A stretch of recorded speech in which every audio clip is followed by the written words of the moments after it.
but you've learned to like it. What do you think changed? Obviously, other than like you forced yourself to do it, but was there a moment when you realised, okay, networking isn't just like gross, what can I get from you, but it's actually like nice. So what changed to make that switch in your head? I think realising how nice people are in the industry, like everyone's welcoming and there to give you advice. So that was a big shift for me. Yeah, great. What about you, Macy? I mean, I know you're, I'm not going to say a lady's age, but you're fairly like young. I feel like I would not have been networking until I was like 25. Are you doing much networking? How do you find it? I think whenever I can, I try. But as someone who finds sitting here and talking to people a lot easier than sitting down and having a conversation with a person, it's still something for me that I find quite difficult. But from a networking point of view, the advice I would give, if you're that person who's a bit more reserved, a bit more frightened to go and make yourself known to a person, is to just do it. Like literally just rip up the band-aid and just go be like, hello, I'm this. Oh, that scared me just then. But I still find it quite intimidating. But again, like Dylan, it's something that I'm actually learning to love. And I feel like Production Futures helped me there, because when we went to the ILMC Futures Forum, I met Dylan, I met another guy called Will and Alvin, and I've kept in contact with them, and seeing all them today, it's been like, I've got to remake those connections, and building upon that has just been great. Yeah, exactly. And I honestly, I don't think anyone was born and then went into the world of work and was like, I love networking. Maybe like a very, very small amount, but honestly, just the more you do it, the more you realise it's not totally terrible, and you're actually just making friends, and it's not like, oh, what can I get from you, or what can you get from me? It's just like, let's chat, let's be friends, let's see how we can help each other along the way. So much nicer. And also, just on tips, I love networking now. It's like a big part of my passion of work. But just find the people that are also looking a little bit like uncomfortable around the edge. Maybe they're on their own, maybe they're on their phone. Don't think, oh, they must be doing something really important on their phone. They're hiding. Go and speak to them. They'll love you forever. That's how you make your best friends. Maisie, any other skills that you would recommend that are really important when you're carving out a creative career, other than the creative stuff? I feel like as a producer, having that open line of communication and like soft skills, like organisation and time management and things like that are really important when working on specific projects, especially things like if you're working to a deadline with a client and they're like, I want my project finished by this date so I can take it to be mastered, or I want it distributed, or yada yada yada. And being able to go and be specific with feedback, so then you can make a structure to how you're going to make edits to a piece, or how you're going to finish production by that certain date, and having those skills to be able to have that open line of communication with your clients, especially if you have multiple on the go at one time, is really helpful, because it keeps you on top of it and then betters your reputation in your local area and wider. Yeah, definitely. I think it's quite common for people to think like, oh, creatives, they're too creative to be organised. But actually, like, we have to be some of the most organised people ever when you're freelance, whether we want to or not. What sort of tips would you give for keeping yourself organised when you're working on different projects, Maisie? What works for you?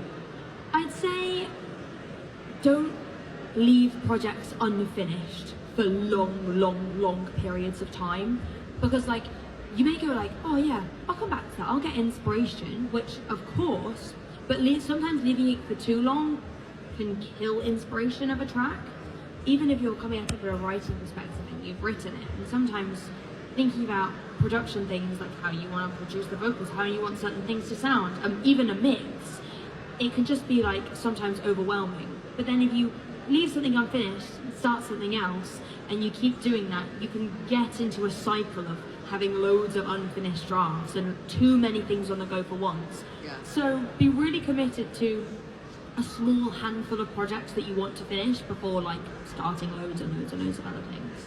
That is honestly really good advice. I'm 35 and I still need to remember that, because you get, as creatives, we get inspiration and we're like, I know, I want to do this now, I want to do this, and like chasing the new exciting thing. But like, goodness me, if you have got that far with a certain project, like do stick and commit to it before doing anything else. I'm glad you've learnt that. Half my age, basically. It is easier said than done. It is. And I guess if something's just really draining your energy and you're not going to get that much from it, just bin it. I guess, in the same vein. Dylan, what about you? You know, anything to share on the organisation side? Working in social media as well, my God, you have to just be like, dun, organised. I think just preparing for stuff as best as you can really helps. Like, so there's so much planning that goes into social media posts and going to site that it kind of helps your process when you actually have the content, you know what you're doing with it. So it's really useful. Yeah, nice. Do you use anything like Asana or ClickUp or anything to keep yourself organised? Just Teams and Teams. Good for you. That's the worst one. Yeah, I use like both like ClickUp, Asana, Monday.com. They're all really like much of a muchness, but they're a really good way of keeping you organised if you've got lots of projects going on. And they're all free for like individuals, so have a look. So Macy, when did you realise like this isn't just a hobby for me, this is what I want to do as my full-time career? I think it was, I started writing music in 2020 predominantly as a songwriter, and I didn't do any of the production myself originally. I went to multiple studios in London, like we've done Abbey Road, we've done Sound, we've been to Metropolis for various mixing, mastering, production sessions. And I think it was around 2022 when I started to get into production myself, thanks to my dad, who he's just finishing his degree in music production, inspired me to make stuff myself. And I think having that freedom and having it all kind of down to your own mind and not someone over your shoulder going, oh, you'll get used to that sound, just leave it in for a bit longer, made me want to push the boundaries and kind of realize what I can do and what I can make, because there are so many things out there, but everyone brings something really specific and different to the table. And I think that's what started to drive me into making it a full-time career. Yeah, I love that story, thank you. What about you, Dylan? When were you like, yeah, I could do this as a career? I think just from the first site visit that I did, I had a really cool opportunity that I got to go to Croatia to shoot the Lenny Kravitz tour. Nice. And being backstage, being around that, him walking past me, like it was pinch me kind of thing. So yeah, that was when I was like, I need to do whatever I can to stick at this. To keep seeing Lenny Kravitz in real life. Yeah, I love that. Was there ever a moment though that you've, like since you've had those moments where you're like, yeah, this is what I want to do, have there been moments where you've almost quit? And why? Macy? I think there has been moments where I've been like, oh, why do I try? In a sense, it's so frustrating.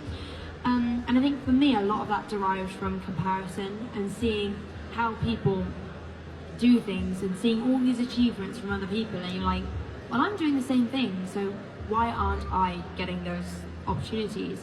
And that's where like things like networking come into it, because sometimes it's not what you do, it's who you know, and being in the right place at the right time in the right group of people.